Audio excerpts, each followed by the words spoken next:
শিক্ষার্থী বন্ধুরা, blackboard 20 YouTube চ্যানেলে তোমাদেরকে স্বাগতম। আজকে আমি তোমাদেরকে দেখাবো সাফিক্স প্রিফিক্সের উপরে একটি ক্লাস। এই ক্লাসটি মূলত শর্ট সিলেবাস, অর্থাৎ তোমরা 2025 সালে যারা ক্লাস 10-এ পড়ছো এবং 26 সালে যারা পরীক্ষা দেবে, অর্থাৎ তোমরা যারা 2025 সালের ক্লাস 10-এর শিক্ষার্থী তোমরাই 2026 সালে পরীক্ষা দেবে, এসএসসি পরীক্ষা দেবে। তাহলে এই ক্লাসটি তোমাদের জন্য শর্ট সিলেবাসের উপরে। তা আসো আমরা ক্লাসটি শুরু করি। ছোট্ট একটি আলোচনা দিয়ে মূল ক্লাসটি শুরু করব। List of some determiners. এই ডিটারমিনার কিন্তু তোমরা সবাই চিনো, তবে মাধ্যমিক স্তরে আমরা ডিটারমিনার বলে কোনো শব্দ তোমাদেরকে চিনাই না, সাধারণত কোনো আলোচনা থাকে না। তবে এই যে শব্দগুলো তোমরা পড়ছো দেখো, a and the, no, any, many, much, more ইত্যাদি ইত্যাদি, একটু লিস্টটা পড়ে নাও। এগুলো সব ডিটারমিনার, ঠিক আছে? তাহলে ডিটারমিনারের পরে কি বসে? নাউন বসে। নাউন ওয়ার্ড তোমরা চেনো, নামবাচক শব্দ। তো আমরা একটু উদাহরণ দেখিনি। খেয়াল করো, দ্য গার্ল, বালিকাটি। এই যে বালিকা, এটি একটি নাম। আর এই যে দা, এটা হচ্ছে ডিটারমিনার। আরেকটা শব্দ যদি দেখি, দ্য ডার্টি ফ্লোর, নোংরা মেঝে। খেয়াল করো, এই যে আমাদের ডিটারমিনার আর এই যে নাউন, এখানে কি দেখলাম? যদি ডিটারমিনার এবং নাউনের মাঝে একটি শব্দ থাকে, তাহলে সাধারণত সেই শব্দটি অ্যাডজেক্টিভ হয়। আমরা একটা নিয়ম দেখলাম, এটি আমাদের খুব করে লাগবে। সাফিক্স প্রিফিক্স এবং ফিল ইন দ্য ব্ল্যাঙ্কস, দুটি ইম্পর্টেন্ট কোশ্চেনের জন্য এই কথাগুলো খুব করে লাগবে। আরেকটা দেখি, the very the very good girls, খুব চমৎকার মেয়েগুলো। খেয়াল করো, এই আমাদের ডিটারমিনার দা, এবং এই হচ্ছে গার্লস হচ্ছে নাউন। তাহলে এইখানে ডিটারমিনার এবং নাউনের মাঝখানে একটি শব্দ ছিল, সেটি অ্যাডজেক্টিভ। এখানে কিন্তু ডিটারমিনার এবং নাউনের মাঝে এই যে শব্দটি দেখছো, নাউনের পাশের শব্দটি, এটি অ্যাডজেক্টিভ। তবে ওই অ্যাডজেক্টিভের আগেও যদি আরেকটি শব্দ থাকে, তাহলে সেটি সাধারণত অ্যাডভার্ব হয়। তাহলে একটি ডিটারমিনার দুটি শব্দ, তিনটে শব্দ, চারটি শব্দ কিংবা এর অধিক শব্দ নিয়ে গঠিত হতে পারে। তো আমরা মোটামুটি সাধারণ সূত্র জানলাম। ডিটারমিনারের পরে নাউন বসে। ডিটারমিনারের পরে নাউন বা তার মাঝখানে যে আরো একটি শব্দ থাকে, সেটি সাধারণত অ্যাডজেক্টিভ হয়। ডিটারমিনার এবং নাউনের মাঝে যদি একাধিক শব্দ থাকে, তাহলে নাউনের পাশের শব্দটি অ্যাডজেক্টিভ, তার আগেরটি সাধারণত অ্যাডভার্ব হয়। এই কথাটুকু আমরা মনে রাখবো দুটি প্রশ্নের ক্ষেত্রে, একটি ইম্পর্টেন্ট প্রশ্ন ফিল ইন দ্য ব্ল্যাঙ্কস ক্ষেত্রে এবং আজকের প্রশ্ন সাফিক্স প্রিফিক্সের ক্ষেত্রে। এবার আসো আরেকটি ছোট নিয়ম দেখে নিই। উইথ বেলাল অথবা উইথ মি, এটা কিন্তু list of some common prepositions. এই যে এখানে আমি লিখে দিয়েছি, কয়েকটি প্রিপোজিশন লিখে দিয়েছি। প্রিপোজিশনের লম্বা লিস্ট আছে, তোমরা কিন্তু তোমাদের বই থেকে, গ্রামার বই অথবা অনলাইনে যে কোনো জায়গা থেকে তোমরা লিস্টটা দেখতে পারো। তাহলে প্রিপোজিশনের পরে কি বসে? নাউন অথবা প্রনাউন বসে। এই যে বেলাল হচ্ছে নাউন, মি হচ্ছে প্রনাউন। তাহলে with Belal preposition plus noun, with me preposition plus pronoun. আরেকটা দেখে নি, অন দ্য ফ্লোর, এই আমাদের প্রিপোজিশন, এই আমাদের নাউন। তাহলে প্রিপোজিশন এবং নাউনের মাঝখানে কি বসতে পারে? ডিটারমিনার বসতে পারে। আরেকটা দেখে নি, অন দ্য ডার্টি ফ্লোর, এই আমাদের অন প্রিপোজিশন, এই আমাদের নাউন। দুটি শব্দ আছে, নাউনের পাশেরটি অ্যাডজেক্টিভ, ঠিক এরকম যখন নাউনের পাশেরটি অ্যাডজেক্টিভ হয়েছিল, আবার এখানে ঠিক নাউনের পাশে অ্যাডজেক্টিভ, তার আগের শব্দটি কি আছে? ডিটারমিনার। আরেকটা দেখে নাও, অন প্রিপোজিশন ফ্লোর নাউন, মাঝখানে তিনটি শব্দ আছে। দেখো, ফ্লোর এটি নাউনের পাশেরটি অ্যাডজেক্টিভ, এই অ্যাডজেক্টিভের পাশে যদি ডিটারমিনার না হয়ে অন্য একটি শব্দ থাকে, তাহলে সেটি অ্যাডভার্ব হবে। সেটি কি হবে? অ্যাডভার্ব। তার আগে আছে একটি ডিটারমিনার। এই আলোচনা থেকে আমরা একটি জিনিস পরিষ্কার হয়েছি, যে ডিটারমিনারের পরে নাউন বসে। ডিটারমিনার দিয়ে যেই শব্দগুচ্ছ শুরু হয়, যেমন এ একটি শব্দগুচ্ছ, এ একটি শব্দগুচ্ছ, এ একটি শব্দগুচ্ছ, এদেরকে নাউন ফ্রেজ বলে। তার মানে এই যে এই শব্দগুলো দিয়ে যে দুই বা ততোধিক শব্দের যে একটি গুচ্ছ হয়, সেগুলোকে আমরা বলবো নাউন ফ্রেজ। এবার দেখো, এইগুলো আমাদের প্রিপোজিশন। এখানে আমরা দেখলাম যে এখানে একটা প্রিপোজিশন আছে, তারপরে নাউন প্রোনাউন, এখানে প্রিপোজিশন নাউন, এখানে প্রিপোজিশন এই যে নাউন, এখানে প্রিপোজিশন এই যে নাউন। প্রিপোজিশন দিয়ে যখন কোনো শব্দগুচ্ছ অর্থাৎ ফ্রেজ শুরু হয়, সেগুলোকে আমরা সাধারণত প্রিপোজিশনাল ফ্রেজ বলি। অন্যান্য ব্যতিক্রম আছে, আমরা সেটা বললাম না, প্রিপোজিশনাল ফ্রেজ বলি। প্রিপোজিশন ফ্রেজ কি নিয়ে গঠিত হবে? প্রিপোজিশন প্লাস নাউন অথবা প্রিপোজিশন প্লাস প্রোনাউন। একাধিক শব্দ থাকলে কি হবে? আমি সেই আলাপটি একটু আগে করেছি। তো এবার একটা সেন্টেন্স দেখবো আমরা। দেখো, এই একটি সেন্টেন্স, এই সেন্টেন্সের মধ্যে নানান কালি দেওয়া আছে। খেয়াল করো, দ্য বয়, বালকটি, এটি একটি নাউন ফ্রেজ। এই যে ডিটারমিনার দিয়ে শুরু হয়েছে, এটা noun phrase. Has seen, auxiliary এবং মেন ভার্বের সমন্বয়ে একটা ফ্রেজ গঠিত হয়েছে, এটাকে বলে verb phrase, verbal phrase. His father, খেয়াল করো এইখানে এই যে হিজ, এটি ডিটারমিনার, এই ফাদার নাউন, এটি হচ্ছে noun phrase. With his friend, এটি প্রেপোজিশন, ফ্রেন্ড হচ্ছে নাউন, তাহলে প্রেপোজিশন দিয়ে নাউন, তাহলে এটা হচ্ছে প্রেপোজিশনাল ফ্রেজ। অ্যাট 9, খেয়াল করো অ্যাট হচ্ছে প্রিপোজিশন, 9 হচ্ছে নাউন, তাহলে এটি একটি prepositional phrase. Of the clock, এখানে অফ প্রিপোজিশন, ক্লকটা নাউন, তাহলে এটি একটি noun phrase. In the market, in preposition, market noun, তাহলে এটা একটি প্রিপোজিশনাল ফ্রেজ। তাহলে আমরা বুঝতে পারলাম যে একটি বাক্য সাধারণত নাউন ফ্রেজ এবং প্রিপোজিশনাল ফ্রেজ দিয়ে ভরা থাকে, এদের সংখ্যাগরিষ্ঠতা থাকে সবচেয়ে বেশি। আর সাফিক্স প্রিফিক্স এবং ফিল ইন দ্য ব্ল্যাঙ্কসে এই আলাপটি তোমাদের সাথে সব সময় আসবে। আমার ভিডিওগুলো দেখতে থাকো, তোমরা বুঝতে পারবে যে এই আলাপগুলো কতটা গুরুত্বপূর্ণ সাফিক্স প্রিফিক্সের জন্য। এবং একটু মোস্ট ইম্পর্টেন্ট কোশ্চেন, এবার তোমরা 10টি গ্যাপ পূরণ করে 10 পাবে, সেটা হচ্ছে fill in the blanks with close. খুব প্রয়োজন লাগবে এই নিয়মটি, এই নিয়মটি ফিল ইন দ্য ব্ল্যাঙ্কসের ক্ষেত্রেও প্রযোজ্য, সাফিক্স প্রিফিক্সের ক্ষেত্রেও প্রযোজ্য। এবার আমরা মূল আলোচনায় চলে যাব। শিক্ষার্থী বন্ধুরা, এই হচ্ছে আমাদের আজকের প্যাসেজ। এই প্যাসেজটি আমরা আজকে সমাধান করব, তবে মুখস্থ নয়, নিয়ম ধরে ধরে। আমি জানি অনেক শিক্ষার্থীকে চিনি যারা এর অনেকগুলো শব্দই সুন্দর করে বসাতে পারে, কিন্তু যদি প্রশ্ন করা হয় যে কিভাবে বসলো, সেটি তারা বলতে পারে না। তোমরা যাদের বেসিক আছে, মোটামুটি বেসিক আছে, তারা উত্তরগুলো লিখতে পারলেও নিয়মটা কিংবা বুঝাইতে পারো না। তোমাদের জন্য এই ক্লাসটি, আর যারা একেবারে পারে না তাদের জন্য আমি আজকে সহজ করে দেব। আসা শুরু করি আমাদের ক্লাসটি। প্রথম গ্যাপটি আমরা যদি পড়ি, road accidents have dash recently become a regular phenomenon in our country. সড়ক দুর্ঘটনা ইদানিং আমাদের দেশে একটি নিত্য নৈমিত্তিক ঘটনা হয়ে পড়েছে। খেয়াল করো, আমাদের শব্দটি হচ্ছে রিসেন্ট, এটা হচ্ছে আমাদের রুট ওয়ার্ড। এইখানে যদি আমরা একটু তাকাই, দেখো রুট ওয়ার্ডের সাথে লেখা আছে প্লাস ANCETION, অর্থাৎ এইগুলাকে বলবো আমরা রুট ওয়ার্ড। মোটা মোটা অক্ষরে আমি দিয়েছি, তোমাদের ব্র্যাকেটে থাকবে প্রশ্নপত্রে, এগুলোকে আমরা রুট ওয়ার্ড বলছি। রুট ওয়ার্ড প্লাস এইগুলো যদি থাকে, তাহলে সেই শব্দটা সাধারণত নাউন হয়। নাউন কোথায় বসে আমি একটু পরেই বলবো। রুট ওয়ার্ডের সাথে যদি যে FUL, OUS, AL ইত্যাদি থাকে, তখন সাধারণত সেটা অ্যাডজেক্টিভ হয়। রুট ওয়ার্ডের সাথে যদি আমরা LY সংযোগ করি, যুক্ত করি, তাহলে সেটি সাধারণত অ্যাডভার্ব হয়। সবগুলো সাধারণত কেন বলছি, প্রত্যেকটির ব্যতিক্রম আছে, তবে ব্যতিক্রমের দিকে আমরা যাব না, আমরা সাধারণের মধ্যে থাকবো। রুট ওয়ার্ডের সাথে যদি আমরা UN, IM, IN, IL, DIS ইত্যাদি যোগ করি, তখন সেটা অ্যান্টোনিম বা বিপরীত শব্দ তৈরি হয়। তো এই যে এই শব্দগুলো, এই যে আমি যে এই প্রিফিক্সগুলো বলেছি, এরা সাধারণত সর্বদাই শব্দের শুরুতে বসে, এদেরকে বলে প্রিফিক্স।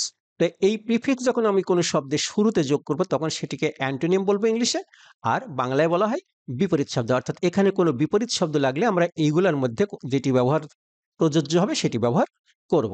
তো আমরা এখান থেকে শুরু করলাম। প্রথমটা আছে হ্যাভ, একটি ভার্ব, অক্সিলারি, আর এই যে রিসেন্ট বিকাম আর একটি ভার্ব।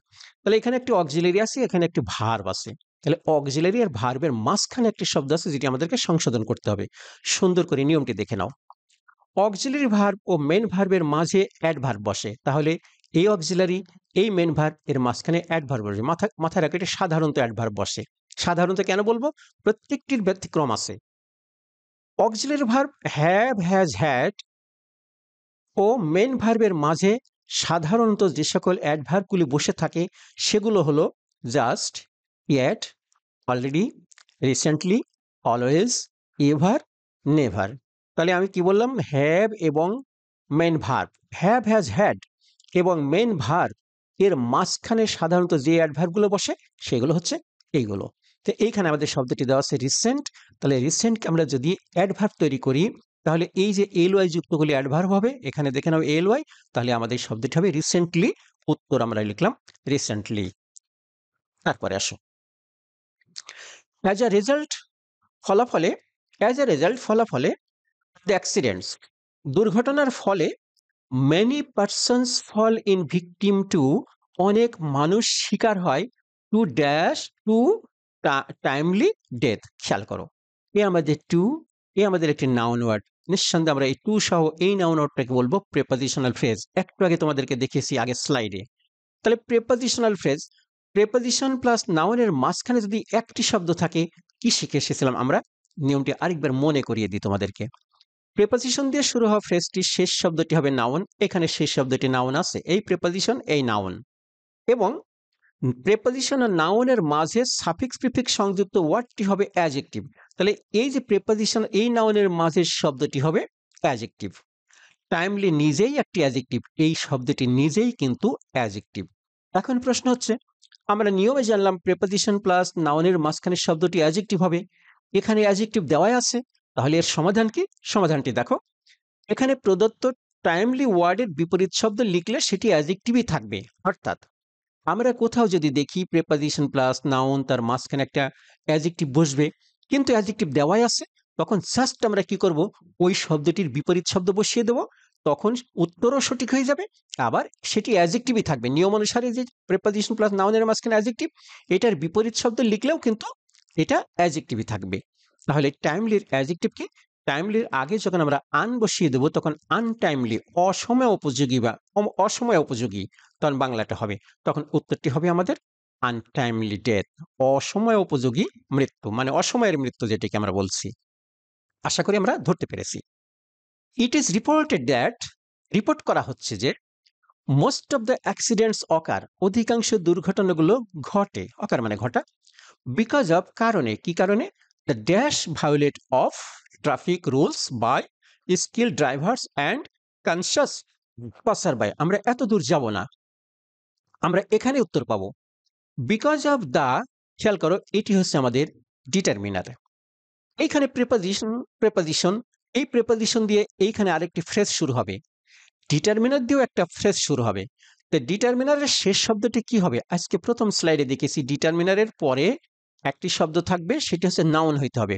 তো খেয়াল করো, এই ডিটারমিনার পরে তো আমরা একাধিক শব্দও দেখেছি, তো এখানে আমরা কি একাধিক শব্দ পাচ্ছি? পাচ্ছি না। কেন পাচ্ছি না? কারণ এই যে অফ প্রেপোজিশন, ও কিন্তু নতুন একটা ফ্রেজ তৈরি করেছে। তাহলে এই ডিটারমিনার থেকে শুরু করে এই পর্যন্ত শব্দই আছে সর্বসাকুল্যে দুইটো। তাহলে এই ডিটারমিনারের পরে আমাদের এই শব্দটি কি হবে? নাউন হবে। নিয়মটা দেখে নাও। নিয়ম বলছে যে ডিটারমিনারের পর সাফিক্স প্রিফিক্স সংযুক্ত ওয়ার্ডটি হবে নাউন। ভায়োলেট একটি ক্রিয়াবাচক শব্দ, এটি একটি ক্রিয়াবাচক শব্দ, যার নামবাচক নাউন শব্দটি হবে ভায়োলেশন। তাহলে আমরা এটা লিখবো ভায়োলেশন লিখবো। তো আমরা কেন এই শব্দটাকেই লাস্ট ওয়ার্ড ধরলাম, শেষ শব্দটি নাউন? কারণ এই যে অফ, এটি প্রেপোজিশন, ও একটি নতুন ফ্রেজ তৈরি করেছে, আমরা এর দিকে এগোতে পারবো না, আমাদেরকে এইখানেই থামতে হবে। তাহলে দায়ের পরের শব্দ কয়টি? একটি, সেটি নিঃসন্দেহে নাউন হবে। তাহলে ভায়োলেট থেকে আমরা লিখবো ভায়োলেশন, এই যেখানে বলা আছে তো আমরা লিখে দিলাম ভায়োলেশন। তারপর আসো অফ ট্রাফিক রুলস বাই, খেয়াল করো প্রেপোজিশন, এটা কি? প্রেপোজিশন, বাই একটি প্রেপোজিশন। তাহলে প্রেপোজিশন দিয়ে কোনো ফ্রেজ শুরু হলে তার শেষ শব্দটি নাউন হবে। খেয়াল করো, এই যে ড্রাইভার্স, এটি নাউন। তাহলে প্রেপোজিশন, তারপরে এটি নাউন, তাহলে মাঝখানের শব্দটি কি হবে? আজকেই কিন্তু আমরা শিখেছি, তারপরে একবার দেখিয়ে দিই। প্রেপোজিশন ফ্রেজের শেষ শব্দটি নাউন হবে, এটি আমাদের প্রেপোজিশন পরে শেষ শব্দটি। বলে তো আমরা এন্ডের দিকে এগোবো না কেন? এটা একটা কনজাংশন, এটা দিয়ে নতুন অংশ শুরু হয়েছে। আসলে আমাদের এই গুচ্ছ, এই বাই থেকে শুরু হয়ে এই গুচ্ছ এখানে এসে শেষ হয়েছে। ওকে, প্রেপোজিশন ফ্রেজের শেষ শব্দটি নাউন হবে, নাউন দেওয়া আছে ড্রাইভার। প্রেপোজিশন এবং নাউনের মাঝে সাফিক্স প্রিফিক্স সংযুক্ত ওয়ার্ডটি হবে অ্যাডজেক্টিভ, তার মানে এই শব্দটি হবে অ্যাডজেক্টিভ। স্কিলড নিজেই একটি অ্যাডজেক্টিভ ওয়ার্ড, খেয়াল করো এটি কিন্তু নিজেই অ্যাডজেক্টিভ ওয়ার্ড। স্কিলড মানে দক্ষ, এটি নিজেই অ্যাডজেক্টিভ ওয়ার্ড। তখন আমাদের নিয়ম যেন কি ছিল? এটা জাস্ট একটা বিপরীত শব্দ লিখবো। এখানে প্রদত্ত স্কিলড ওয়ার্ডের বিপরীত শব্দ লিখলে সেটি অ্যাডজেক্টিভই থাকবে, আমাদের অ্যাডজেক্টিভই লাগবে নিয়ম অনুসারে, যে প্রেপোজিশন প্লাস নাউনের মাঝের শব্দটি অ্যাডজেক্টিভ হবে, অ্যাডজেক্টিভ আছে, তাহলে এটি আমার বিপরীত শব্দ লিখবো। তো স্কিলডের শুরুতেও আমরা যদি আন লাগিয়ে দিই সেটা হবে আনস্কিলড, তখন বাংলাটা হবে অদক্ষ, তো আমরা লিখে দিলাম আনস্কিলড। শেষ শব্দটি, তো শেষ শব্দটি হচ্ছে অ্যান্ড আছে, অ্যান্ড এর পরে বলছে dash conscious passer by, passer by মানে হচ্ছে পাসার্স বাই, পাসার্স বাই মানে হচ্ছে পথিকেরা। তাহলে এটি একটি নাউন, এটি নামবাচক শব্দ। আর এইখানে আছে কনসাস, কনসাস মানে সচেতন, এটি একটি অ্যাডজেক্টিভ। তাহলে অ্যাডজেক্টিভ আছে, আর এখানে কি আছে? পাসার্স বাই আছে। নিয়মটা দেখিয়ে তোমাদেরকে ব্যাখ্যা দেব। বলছে প্রেপোজিশনের পর যদি নাউন থাকে এবং প্রেপোজিশনের পর যদি নাউন থাকে এবং প্রিপজিশন এবং নাউনের মাঝে যদি গ্যাপ থাকে তবে উক্ত গ্যাপে অ্যাডজেক্টিভ বসবে। ঠিক এইখানকার কথাটা, বাই, প্রিপজিশন, ড্রাইভার্স, নাউন, মাঝখানে অ্যাডজেক্টিভ। এখানেও তাই বলছে যে প্রিপজিশন এবং নাউনের মাঝে এই আমাদের প্রিপজিশন, সরি, এই আমাদের নাউন, আর কি বললাম, প্রিপজিশন। কিন্তু এইখানে তো প্রিপজিশন আমরা পাই না। এখানে যেমন আমরা বাই, স্কিল, ড্রাইভার্স তিনটা শব্দ পেয়েছি। এটি প্রিপজিশন, এটা নাউন, আর এটা অ্যাডজেক্টিভ। এবার বলছে প্রিপজিশন এবং নাউনের মাঝে গ্যাপ থাকলে উক্ত গ্যাপে অ্যাডজেক্টিভ বসবে। তাহলে এখানে এ আমাদের নাউন পেলাম, এটি যদি অ্যাডজেক্টিভ হয় তাহলে এখানে তো প্রিপজিশন নাই, কারণ অ্যান্ড হচ্ছে কনজাংশন। তাহলে প্রিপজিশনটা আমরা কোথায় পেলাম? কেন আমি এখানে এই নিয়মটি দেখালাম? প্রিপজিশন আমি পেলাম কোথায়? যে প্রিপজিশন এবং নাউনের মাঝে গ্যাপ থাকলে উক্ত গ্যাপে অ্যাডজেক্টিভ হবে, এই অ্যাডজেক্টিভ হবে। তাহলে প্রিপজিশন পেলাম কোথায়? এবার খুব মনোযোগ দিয়ে এই কথাটা শুনতে হবে। এটি তোমাদের একটু ধাঁধা লাগতে পারে পরীক্ষার হলে বসে। খেয়াল করো, এন্ড এর আগে সাধারণত যেই জাতীয় ফ্রেজ বা নাউন বা প্রোনাউন অ্যাডজেক্টিভ যাই থাকুক না কেন, এপারে গিয়েও কিন্তু সেই জিনিসটাই বসবে। এন্ড এর আগে কি আছে? বাই আনস্কিল্ড, এটা আমরা কি পড়েছি? আনস্কিল্ড। বাই আনস্কিল্ড ড্রাইভার, অদক্ষ ড্রাইভারের, চালকের দ্বারা। তাহলে এখানে একটি বাই আছে, একটি অ্যাডজেক্টিভ আছে, একটি প্রিপজিশন, সরি, নাউন আছে। ঠিক এন্ড এর পরেও থাকতে হবে একটি বাই, এখানে একটা কমন নিতে হবে, তারপর একটি অ্যাডজেক্টিভ থাকতে হবে, তারপর একটি নাউন থাকতে হবে। খেয়াল করে, এখানে নাউন আছে, অ্যাডজেক্টিভ আছে, কিন্তু এখানে বাইটা নেই। কিন্তু সেই বাইটা আমরা মনে মনে ধরে নেব। অবশ্যই আমরা কল্পনা করে নেব এই ফ্রেজটি আর এই ফ্রেজটি একই জাতীয় হইতে হবে। আমি আগে বলেছি এন্ড এর আগে নাউন থাকলে এন্ড এর পরেও নাউন, এন্ড এর আগে অ্যাডজেক্টিভ থাকলে এন্ড এর পরেও অ্যাডজেক্টিভ। তাহলে এখানে একটি বাই আছে, তাই আমরা এখানে লিখেছি যে প্রিপজিশন এবং নাউনের মাঝে যদি গ্যাপ থাকে, এখানে একটি প্রিপজিশন আছে, এই যে এই প্রিপজিশনটা এখানে কমন আছে, তারপরে এই পাশের বাই নাউন, এটি হবে অ্যাডজেক্টিভ। তাহলে কনশাস নিজেই একটি অ্যাডজেক্টিভ, বারবার একই প্রশ্ন উত্তর এসেছে যে এটি নিজেই যেহেতু অ্যাডজেক্টিভ, তাহলে কি করব? আমরা বলেছিলাম যে অ্যাডজেক্টিভই যদি আবার উত্তরের প্রয়োজন হয় তাহলে তার আমরা বিপরীত শব্দ লিখবো। তো কনশাসের বিপরীত শব্দের আগে আবারও আন লাগিয়ে দিয়ে আমরা বানিয়ে দেবো আনকনশাস। তো আমরা উত্তরটি লিখে দিলাম আনকনশাস। বন্ধুরা, তোমাদের যারা শর্ট সিলেবাসে পরীক্ষা দিয়েছে তাদের জন্য কিন্তু এই 5টি প্রশ্নই থাকবে এবারের জন্য, অর্থাৎ 2025 সালে যারা 10-এ, 26 সালে যারা এসএসসি পরীক্ষা দেবে, এই প্রশ্নটি কেবলমাত্র তাদের জন্য। আর যারা এইবার ক্লাস 9-এ, তারা কিন্তু এখানে 5টি পাবে না, তারা এখানে 10টি পাবে। 10টি লিখে তাদেরকে 5 মার্ক আনতে হবে। তো আমরা এইটা এখন বাদ দিয়ে আমরা উত্তরটা সুন্দর করে সাজিয়ে ফেলি। এইটুকু হচ্ছে আমাদের আজকে প্রশ্ন আর উত্তর। তো বন্ধুরা, এতক্ষণ যে আমি তোমাদেরকে এটি দেখাচ্ছি, এই নিয়মগুলো আমরা পেলাম কোথায়? তো আসো আমরা সেই নিয়মগুলো একটু দেখে আসি যে এগুলো আমরা কোথা থেকে তোমাদেরকে দেখিয়েছি। শিক্ষার্থী বন্ধুরা, এতক্ষণ আমি তোমাদের যে ক্লাসটি দেখাচ্ছিলাম সেটি আমার নিজের স্টুডেন্ট হ্যান্ডবুকের চ্যাপ্টার 6 থেকে দেখাচ্ছিলাম।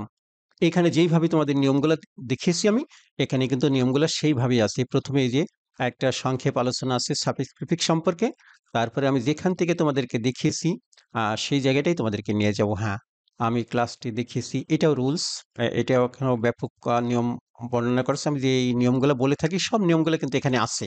তা আমি যেখান থেকে তোমাদের ক্লাসটি দেখিয়েছি আমি সেখান থেকে নিয়ে যাচ্ছি। দেখো, এই যে এই রোড অ্যাক্সিডেন্ট, এই লেসনটি আমি তোমাদেরকে দেখিয়েছি এবং এই যে নিয়মগুলো আমি এইখান থেকে তোমাদেরকে শেয়ার করেছি। যেমন দেখেন লেখছে অক্সিলারি ভার্ব ও মেইন ভার্বের মাঝে অ্যাডভার্ব বসে। Auxiliary verb have, has, had, main ভার্বের মাঝে সাধারণত যে সকল অ্যাডভার্বগুলো বসে থাকে সেগুলো জাস্ট, ইট, অলরেডি, রিসেন্টলি ইত্যাদি। এই জিনিসগুলো এতক্ষণ আমি তোমাদের সাথে আলাপ করেছি। আর এটা আমি আলাপ করেছি কত থেকে? আমার বইয়ের চ্যাপ্টার 6 থেকে। অর্থাৎ এই বছর কিন্তু শর্ট সিলেবাসের জন্য এই প্রশ্নটির প্রশ্ন নম্বর হবে 6। হ্যাঁ, এটি 6, কিন্তু আসলে এটি কিন্তু প্রশ্ন নম্বর 8 হয়। 8 হবে কাদের জন্য? যারা এবছর 9-এ, 2025 সালে যারা 9-এ, তাদের এই প্রশ্ন নম্বরটি হবে চ্যাপ্টার 8 হবে। কিন্তু তোমাদের জন্য চ্যাপ্টার হচ্ছে 6। তো এইভাবে তোমাদের জন্য আমি এই যে নিয়ম, এই বিশ্লেষণ করে লেখা, নিশ্চয়ই এই জাতীয় বই তোমরা বাজারে সম্ভবত দেখোনি। মূলত এটি আমার স্টুডেন্ট হ্যান্ডবুক নামে বইটি আমার নিজ হাতে নোট করা। এটা তোমরা হ্যান্ড নোট বলতে পারো, কিন্তু আমি কম্পিউটার কম্পোজ করে তোমাদের জন্য অনলাইনে আমি সারা বাংলাদেশি এটা দিয়ে থাকি। সারা বাংলাদেশি অসংখ্য শিক্ষার্থী আমার এই বই কিনেছে। তোমাদের যদি ভালো লাগে তাহলে তোমরা এই বইটি নিতে পারো। দেখো, এইগুলো সবই যে আমি এতক্ষণ যে ব্যাখ্যা বিশ্লেষণ করছি, যে সবগুলো কিন্তু সেইভাবেই দেওয়া। প্রত্যেকটি জায়গায় তোমরা গেলে বুঝতে হবে। দেখো, এই যে কিভাবে বির উত্তরটি হয়েছে, কিভাবে সি নাম্বার উত্তরটি হয়েছে, কি নাম্বারে ডি নাম্বার উত্তরটি হয়েছে। তুমি যতক্ষণ নিচে যাইতে থাকবে এগুলো পর্যাপ্ত পরিমাণ পাবে। আচ্ছা, তো এইখানে কতটা আছে? 10টা আছে, এবং প্রতিটার মধ্যে আমি 10টি করে ডিসকাশন করা আছে। তার মানে 10টা, যদি 10টা থেকে 100টি ডিসকাশন আছে এখানে। 100টি নয়, এটি 9 নম্বর। কাইন্ডলি একটু দেখিয়ে দিই 10 নম্বরটাকে, হ্যাঁ সরি, হ্যাঁ এই যে 10 নম্বর। তো এক একটায় যদি 10টা করে বিশ্লেষণ থাকে তাহলে তোমরা 100টা বিশ্লেষণ পাবে ঠিক এইভাবে। কেন উত্তরটি এখানে এইভাবে হয়েছে, 100টি বিশ্লেষণ পাবে। এরপরে তোমরা পাবে মডেল কোশ্চেন। তো আমি তোমাদেরকে মডেল কোশ্চেন দেখাবো এবং তোমরা বইটি কিভাবে পেতে পারো সেটুকু দেখিয়ে আজকের ক্লাস শেষ করে দেবো। চলো আমরা দেখে আসি মডেল কোশ্চেনটা দেখে আসি এবার।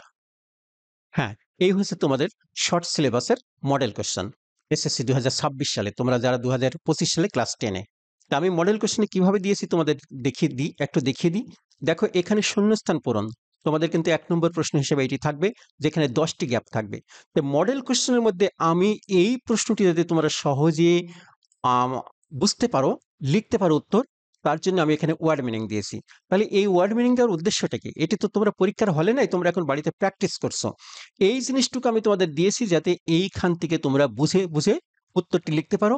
আর যখন এটা ধরে ধরে তোমরা উত্তর লিখবে, তখন নিঃসন্দেহে তোমাদের স্টক অফ ওয়ার্ডস বেড়ে যাবে, স্টক অফ ভোকাবুলারি বেড়ে যাবে। ভোকাবুলারি যদি না বাড়ে তাহলে কিন্তু কোনো প্রশ্নের উত্তরেই ভালো করে তুমি লিখতে পারবে না, কোনোভাবেই তুমি তোমার উন্নতি করতে পারবে না। তো খেয়াল করো যে মডেল কোশ্চেনের মধ্যে এই ওয়ার্ড মিনিং এইভাবে প্রত্যেকটি প্রশ্নের জন্য যেখানে প্রয়োজন পড়েছে, দেখো পর্যাপ্ত মডেল ওয়ার্ড মিনিং দিয়েছি আমি, এবং সেগুলোর যদি তোমরা অত্যন্ত মনোযোগ সহকারে অনুশীলন করো, তাহলে আমার বিশ্বাস যে তোমরা নিঃসন্দেহে পরীক্ষা ভালো করবে। তবে এই যে এটি গ্রামাটিক্যাল কোশ্চেন, যেহেতু 6 নম্বর 10টি প্রশ্ন থাকবে, এটি হচ্ছে গ্রামাটিক্যাল কোশ্চেন। আর এখানে তোমাদের জন্য একটা সুবিধা হচ্ছে, এখানে ভয়েস এবং ডিগ্রি কিন্তু তোমাদের থাকবে না। কিন্তু যারা এবার 9-এ 2025 সালে 9-এ যারা, তাদের জন্য এখানে ডিগ্রি এবং ভয়েস ইনক্লুড থাকবে, তোমাদের নাই। তারপর ট্যাগ কোশ্চেনও আশা করি আমি কোনো ওয়ার্ড মিনিং দেওয়ার প্রয়োজন মনে করিনি।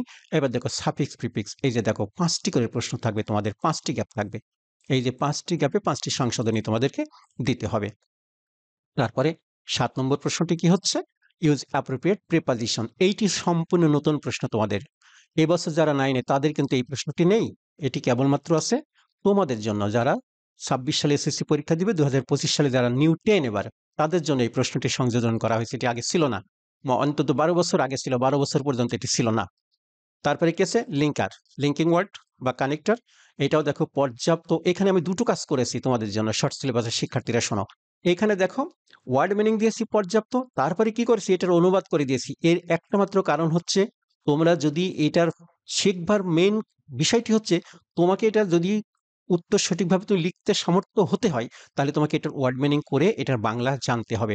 তা নাহলে তুমি এই গ্যাপগুলো কানেক্টর বা লিঙ্কার বসাইতে পারবে না। এই জন্য এই প্রশ্নটির ক্ষেত্রে আমি দুটো কাজ করেছি, ওয়ার্ড মিনিং দিয়েছি এবং সেই সাথে দিয়েছি অনুবাদ।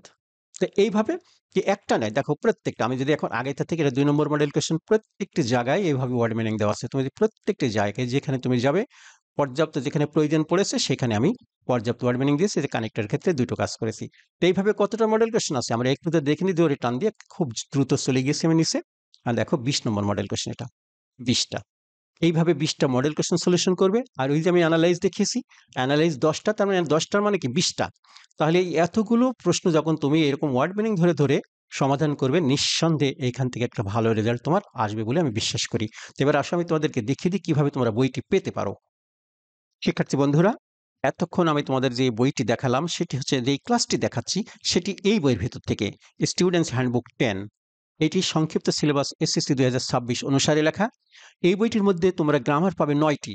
আর যদিও 3টা গ্রামার বাদ, 11টি থেকে 3টা বাদ দিলে গ্রামার 8টি থাকার কথা ছিল, কিন্তু একটি নতুন গ্রামার সংযোজন হয়েছে, সেটি হচ্ছে ইউজ অফ প্রিপজিশন। এই প্রশ্নটি 10-12 বছর আগে ছিল, এখন আবার নতুন করে ফিরে এসেছে।